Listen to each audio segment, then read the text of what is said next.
implement more best practices for sustainability.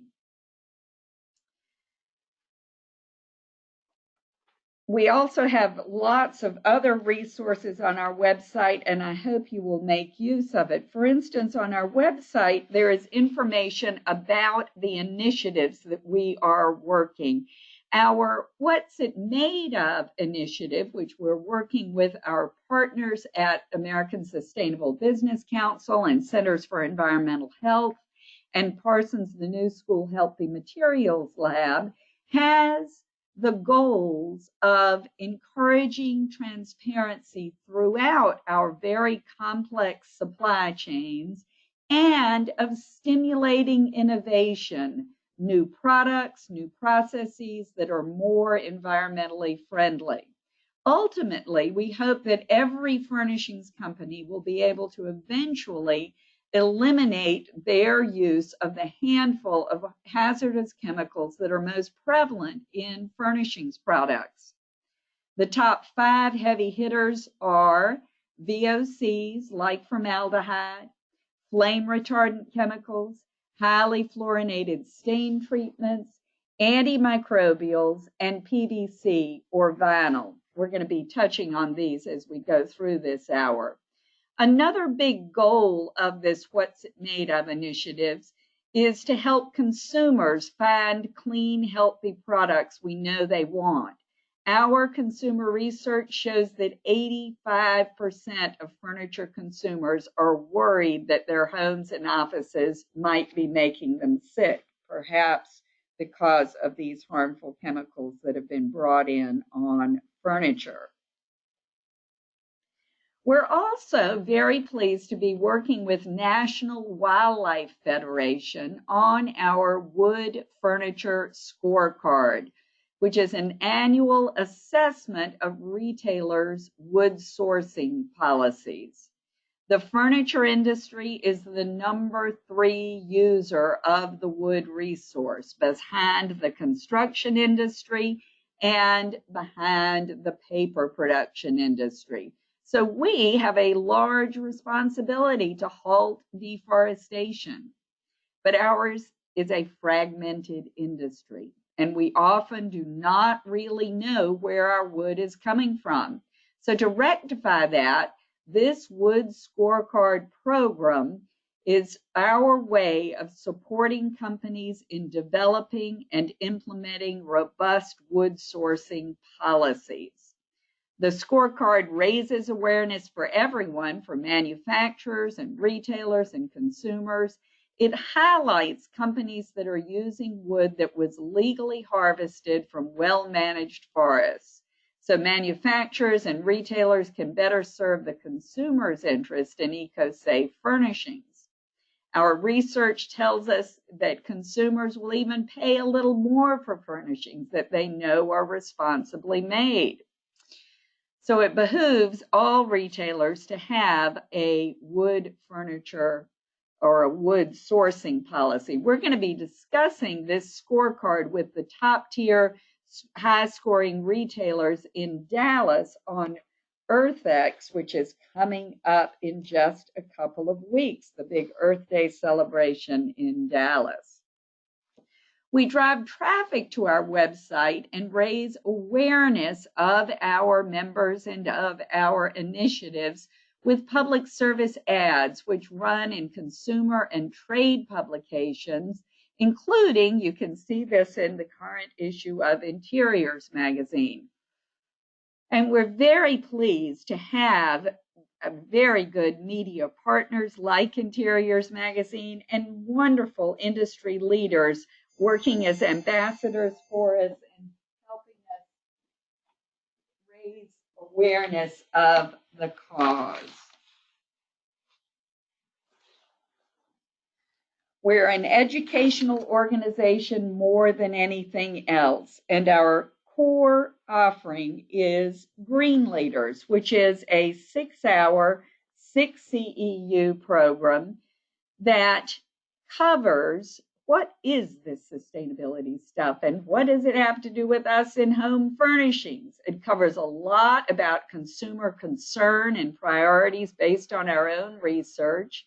And then it covers lots of information about questions to ask and answers to look for as you specify materials and products, as well as how to use this information to build a business. So in the rest of this hour, we're going to be giving you a taste of what that course covers. And I hope that if you're interested, you will join us for the entire course itself. Sustainability is an umbrella term. There are many specific environmental and social issues that fall under this wide sustainability umbrella. I tend to worry about all of them. And in our work at Sustainable Furnishings Council, we're concerned about all of them. But we do concentrate where we know we can have the most immediate impact. So on issues of global warming and issues of indoor air quality, and then other issues that are related to those things. In general, sustainability is about taking care of the ecosystems on our planet and the communities that depend upon those ecosystems and the economies that drive those communities. So it's a triple bottom line of sustainability: people, planet, and profit. And it takes paying attention to all of them to be effective. We in residential furnishings have a large responsibility for addressing the range of issues. We have a direct impact on many, many issues. We are a global manufacturing industry and so burn a lot of electricity in factories around the world, and we transport things large distances, sometimes transporting raw materials, sometimes transporting finished products, but lots of transport emissions of CO2. We also have a large responsibility for halting deforestation. We are the number 3 user of the wood resource on our planet after the construction industry and the paper industry, both of which are much larger industries than we are in furniture.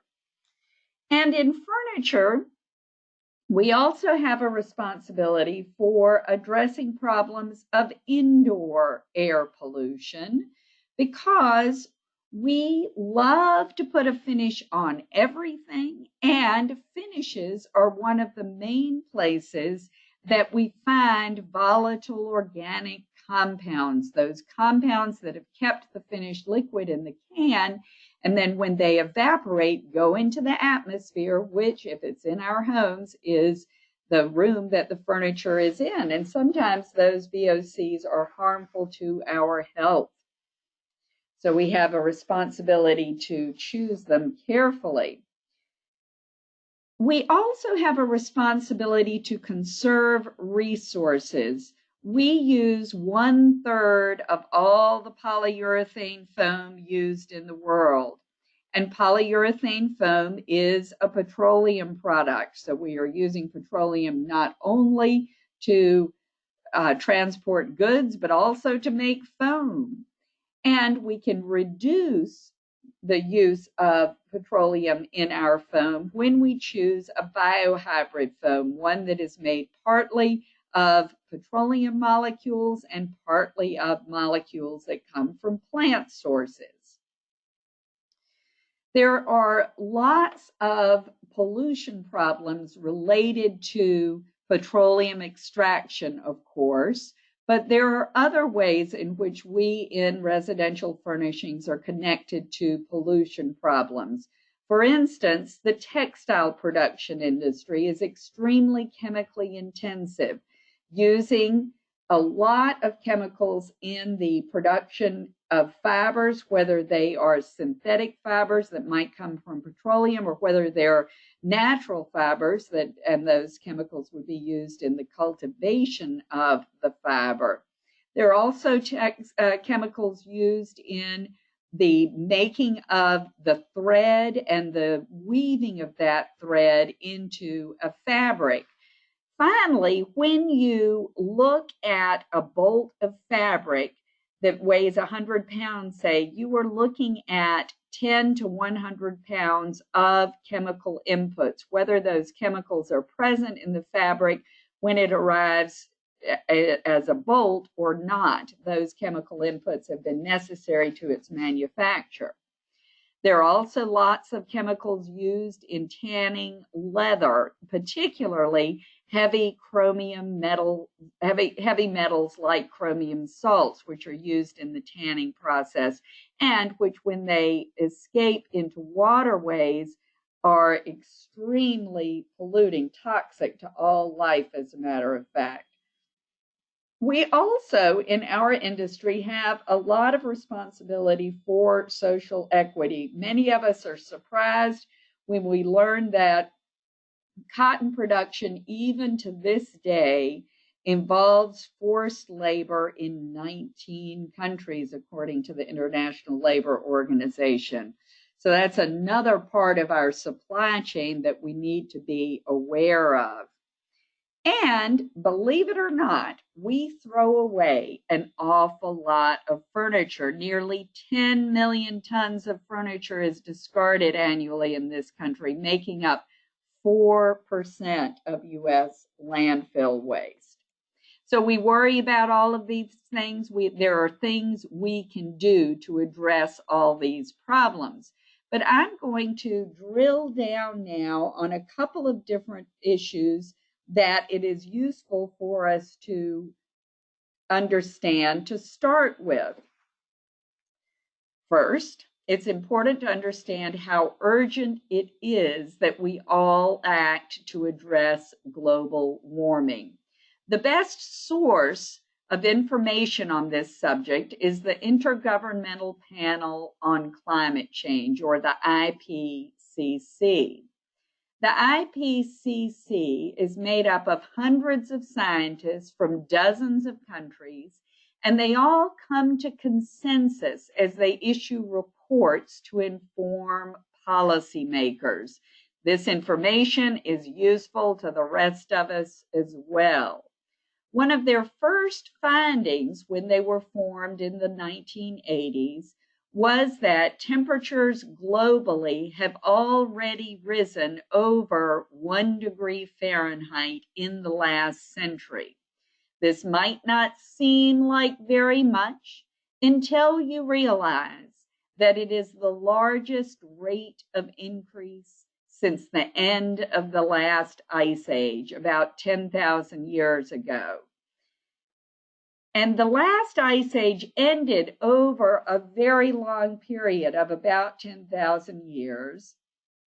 As that period was coming to an end, there was a period of about 2,000 years in which temperatures rose about 1 degree Fahrenheit. But the planet has never seen anything like what the last century has brought us. And the next 2 degrees or so is projected to come in the next decade or so. So it's likely that temperatures will be up as much as 5 degrees by the end of the century. It is an alarming scenario, and one that we all need to prepare for and also do our best to address. The problem is our greenhouse gas emissions. Temperatures are rising because of greenhouse gas emissions that result from our agro-industrial processes and that blanket the atmosphere to raise temperatures. The good news is that we know how to address them. And further, that we know that carbon dioxide emissions are the most significant of those greenhouse gases. It is equal, in fact, to the net anthropogenic impact on climate change. So we know we have to reduce carbon dioxide emissions. plain and simple. That is a place for us to focus. And how do we happen to be emitting so much carbon dioxide? We emit this quantity of CO2 by burning fossil fuels, which we do for generating electricity and for transportation and through deforestation. These are the two main sources of CO2 emissions: burning fossil fuels and deforestation. Life here on Earth is carbon-based. Carbon, CO2, is food for plants, and plants are food for animals. When plants and animals decompose, they eventually become fossil fuels, coal and oil and gas, which we have discovered to be very useful to run power plants, as well as ships and trucks and planes and our own cars. Burning the fossil fuel releases the carbon back into the atmosphere and at a faster rate than has ever happened before our industrial age. So it had not happened before we came along and figured out this new use of the stuff. That's it for burning fossil fuels. Deforestation is the other main contributor. It's a significant factor in CO2 emissions because forests are so important in absorbing carbon and because we have so few natural forests left. Note here that though there are efforts to halt deforestation that are effective, we're still losing a lot of forest, especially south of the equator. Since we in home furnishings use so much wood, we need to be sure we're not contributing to the problem. So you can see here that in North America, we're holding pretty steady in forest coverage, but in the continents south of the equator, there is still a significant problem. So whenever our wood is coming from that area, it is especially important that we be careful it is legally logged from well-managed forests. But our polluted atmosphere is not our only concern.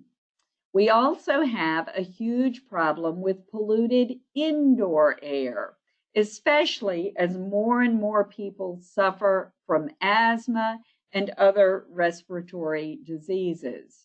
It's our responsibility, we in the home furnishings industry, because so much of what compromises indoor air quality comes from furnishings, those volatile organic compounds that are in components like particle board, because formaldehyde, one particular VOC, makes glue work better. So it's often a main ingredient in any kind of particle board. And there are also these VOCs in our paints and in the finishes. And of course, we in residential furnishings put a finish on everything. So we have to be very careful what we use for finishes, and that's what we're going to be getting to in just a little bit. But that also is not all. There's also, of course, rising concern about water. And we in furnishings have a large responsibility here because many of the processes used in making textiles and tanning leather and making many furniture components and products use a lot of water. And we have to be careful that we're not polluting it. There is only, of all the water on the planet, only 1% of it is fresh water that's available to us for our manufacturing processes, as well as for all that we drink and irrigate our crops with. So that's not very much water, and we do need to be careful to be taking care of it. There are, of course, more problems, and people are concerned about all of them. But as I said, we tend to focus where we know we can have the most immediate impact in our industry.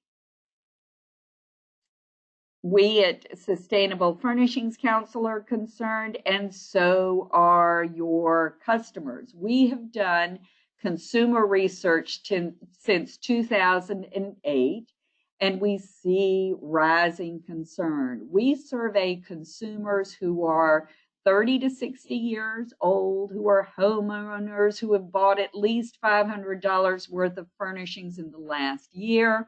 We survey them on what their concerns and priorities are, and we get a little bit more information about these particular concerns. So when we ask them about indoor air quality, for instance, we see that 85% of them are concerned, and over a third of them see themselves as directly affected.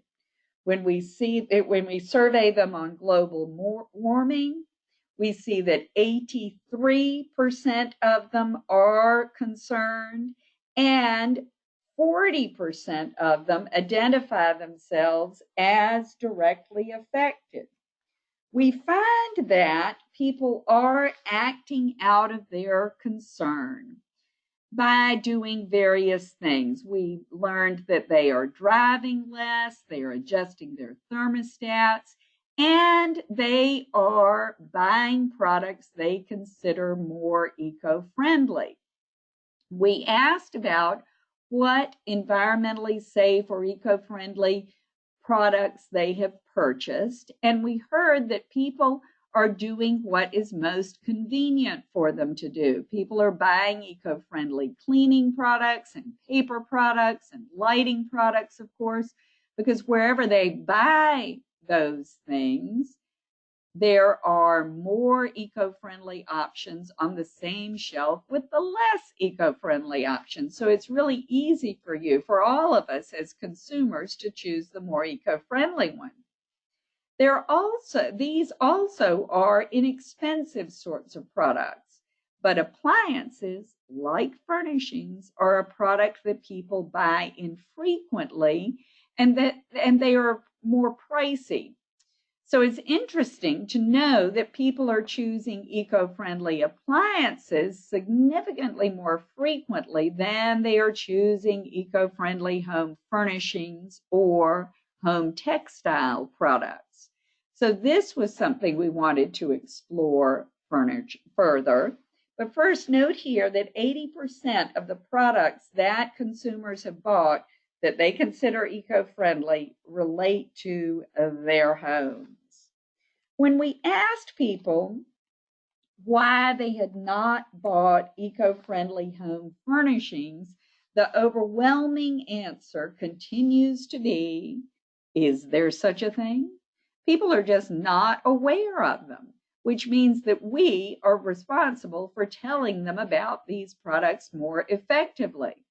Notice that only 17% of people who we survey are uninterested in buying eco-friendly home furnishings. These other reasons they have not bought are sort of excuse reasons. For instance, if you tell me that eco-friendly home furnishings are not available where you shop, I know it's because you do not realize that solid wood frame sofa made in North America should count as an eco-friendly product, for it's made domestically of durable materials.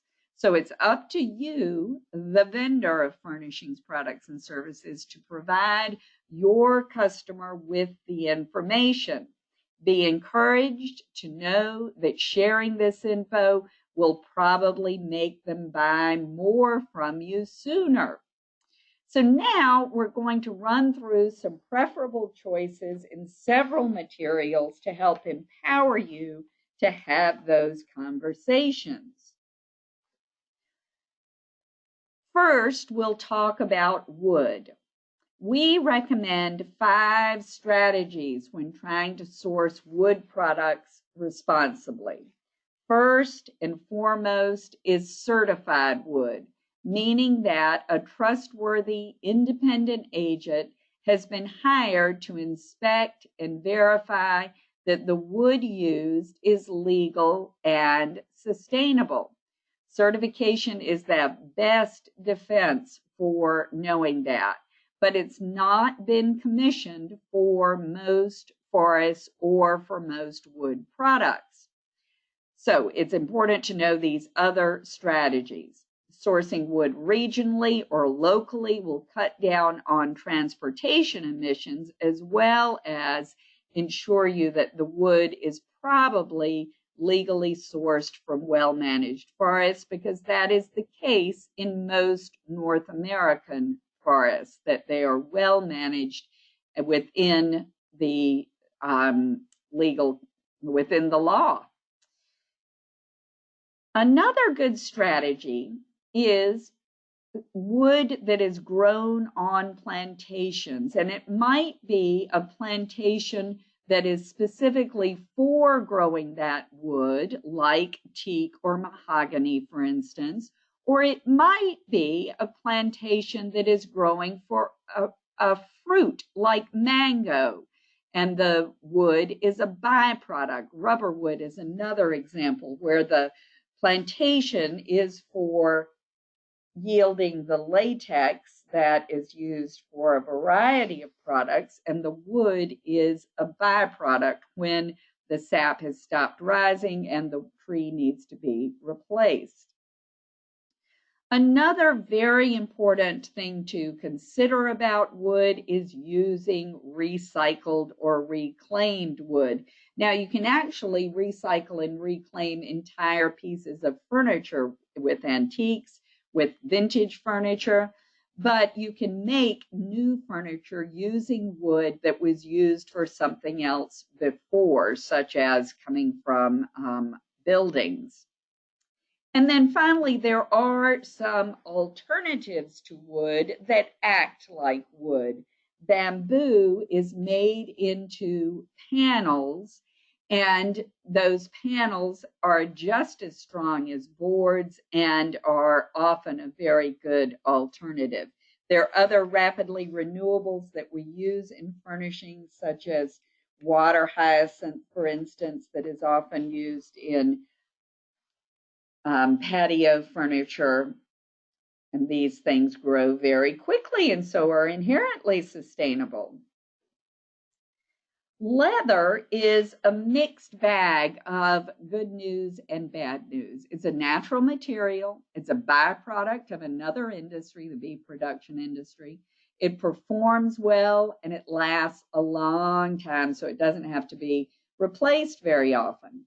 The negatives are using highly toxic heavy metal chromium salts in the tanning and land use conversion. The largest commercial herd is in Brazil, where rainforests are continuing to be cut down to plant sawgrass for pastures, to raise soy as well. And then these hides must travel long distances to Italy to be tanned, to China to be manufactured, then complete an around the world journey to be sold in the United States. There's also a great concern about how much methane cows produce as they digest their food. And methane, of course, is a very potent greenhouse gas, even heavier than carbon dioxide.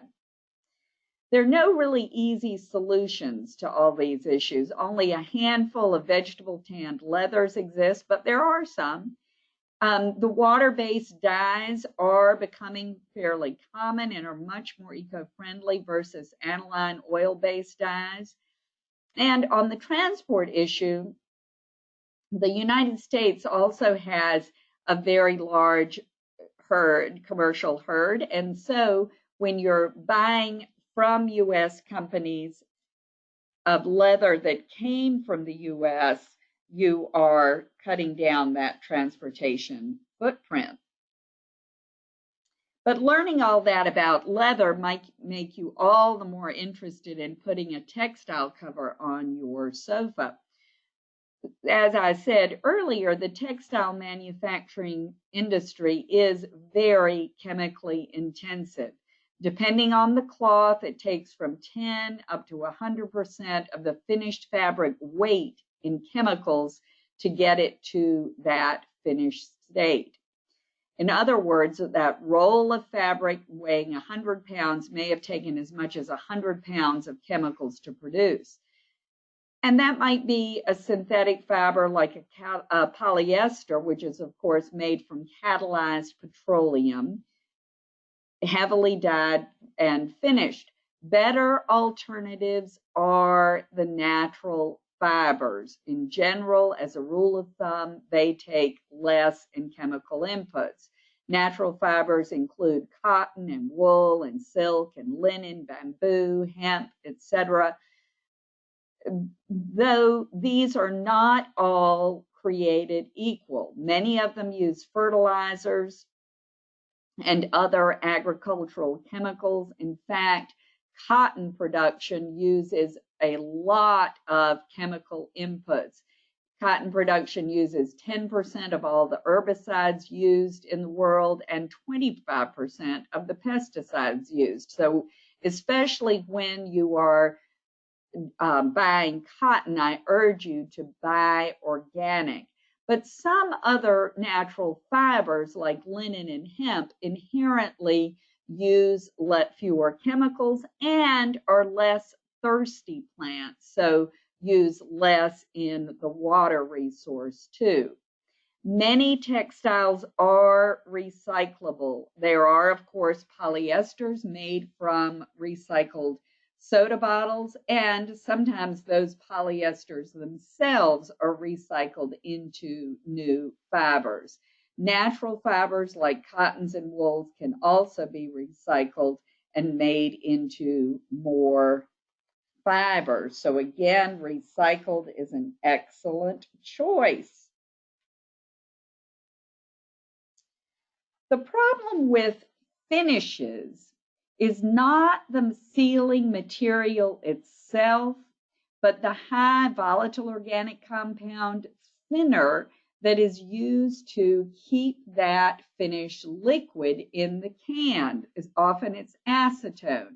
The finish hardens as the highly corrosive acetone evaporates and it stays in the air. Recognizing the toxicity, the Environmental Protection Agency long ago set limits for VOCs on paints and on finishes of 350 grams per liter. So you're not going to find anything more than that, but we can do a lot better than that. There are many better options in old school solutions like beeswax and linseed oil, etc. These natural organic substances do not require thinners and so produce low or no VOCs. However, they don't behave the same. The look and the performance is different from what our manufacturing facilities are used to and are set up for. So for most manufactured furniture, the best alternative is a water-based finish. These inherently are much lower in volatile organic compounds, only about 50 grams per liter. So that 50 compared to 350 is much better news. These perform well, are readily available, and are more and more in use among commercial manufacturers.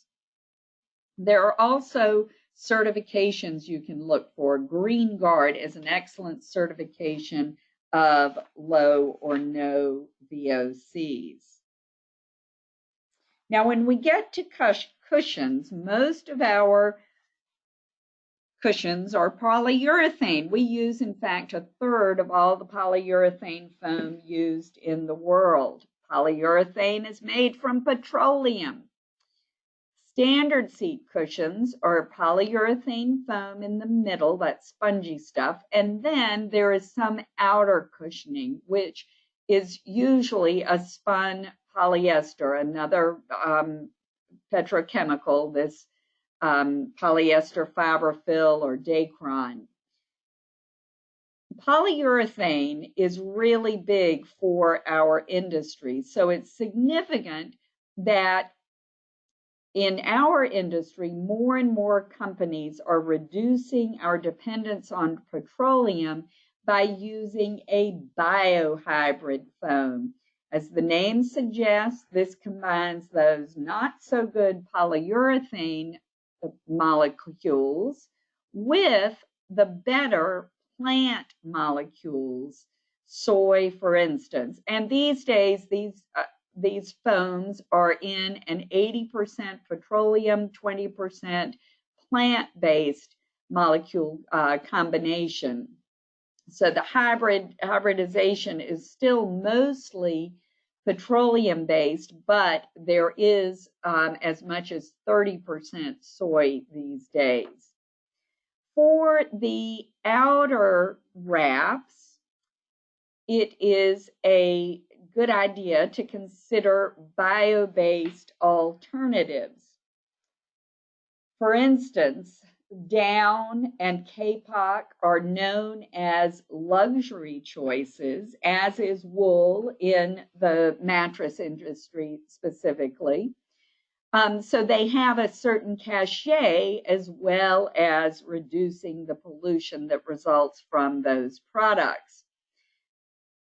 There are also less expensive than down and wool recycled fiber options. So this polyester fiber fill made from recycled soda bottles or from other recycled plastic is another good option for you for that outer cushion.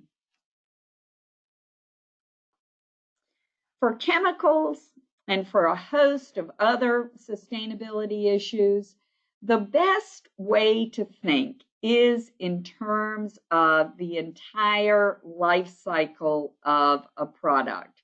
There is a solution that supports you in doing that. It's called a life cycle assessment.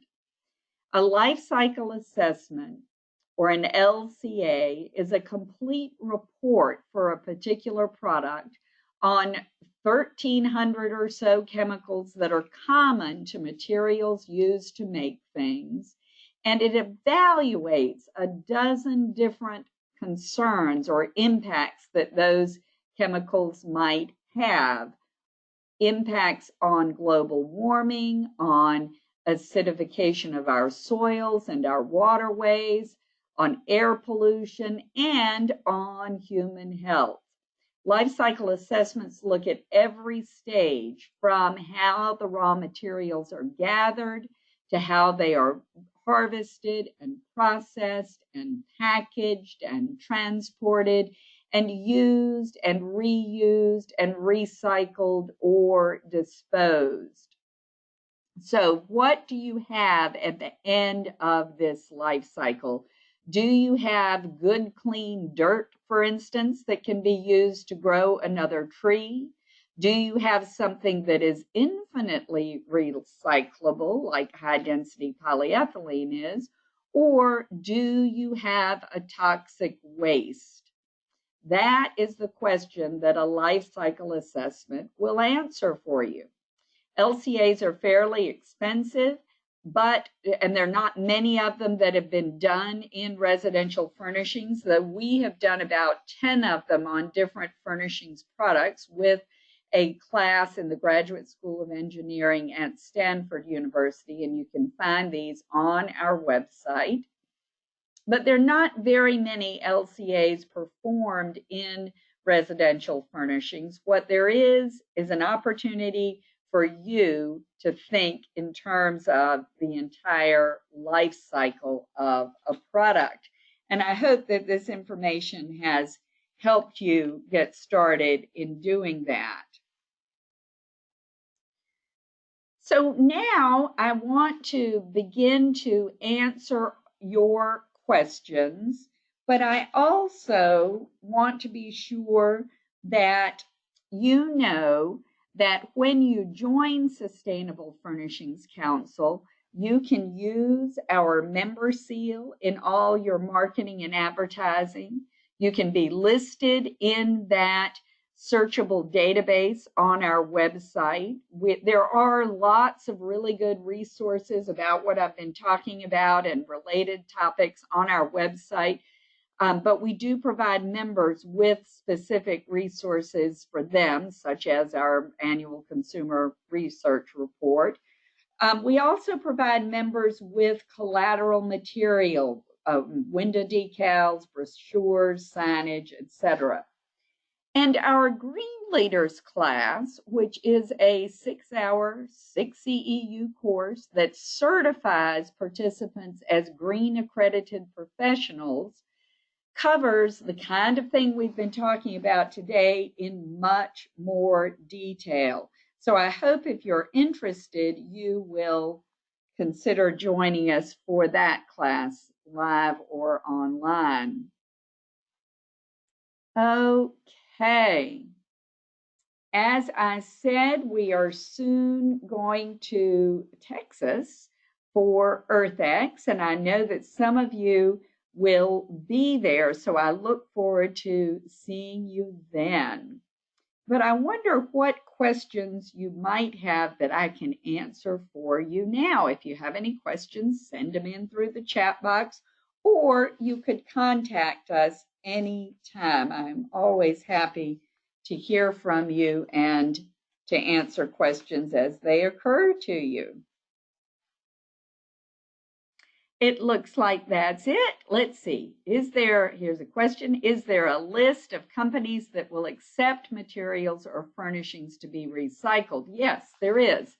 There are several lists, as a matter of fact, and you can find them in the resources section of our website under waste reduction. For instance, for mattresses, there is the Mattress Recycling Council that is organizing that effort and that will point you to recyclers in your community. The Carpet America Recovery Effort will point you to resources for recycling carpet. There are Habitat for Humanity restores in almost every community, and they will be happy to help you recycle furniture products. So those are just a few of the resources that you will find under waste reduction and recycling on sustainablefurnishings.org. And with that, I thank you so much for your attention today, and I hope that you will join us again next month where our topic will actually be recycling. So thank you for your attention, and we'll talk again next month.